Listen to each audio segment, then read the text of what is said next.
வணக்கம் நண்பா, welcome to VJSK film. So இன்னைக்கு எந்த பார்க்க போகிறோம்னா, நம்ம வாலி மோகன்தாஸ் டேரக்டரில் அப்கம் ரிலீஸ் ஆகக்கூடிய ஒரு தமிழ் திரைப்படம் தான் மெட்ராஸ்காரன்.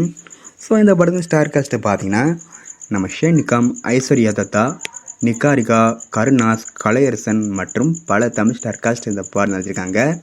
ஸோ ரீசெண்டாக அந்த படம் ட்ரெய்லர் பார்க்க தரமாக இருக்குது, சூப்பராக சொல்லலாம். ஒரு மாசான ஆக்ஷன் ட்ராமா மாதிரி படம் எடுத்துருக்காங்களாம். ஸோ வேட்மை பாபும் படம் பார்க்க அந்த ஒருத்தர் பண்ண போகிறாங்க. ட்ரெயில் கிட்ட பார்க்க நம்ம தரமாக பண்ணியிருக்காங்க.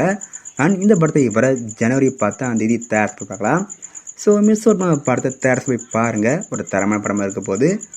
அண்ட் வீடியோ பிடிச்சிருந்தா லைக் பண்ணுங்கள், கமெண்ட் ஷேர் பண்ணுங்கள், அண்ட் மறக்காம சப்ஸ்கிரைப் பண்ணிக்கோங்க. மீண்டும் இது போன்ற வீடியோவில் சந்திப்போம்.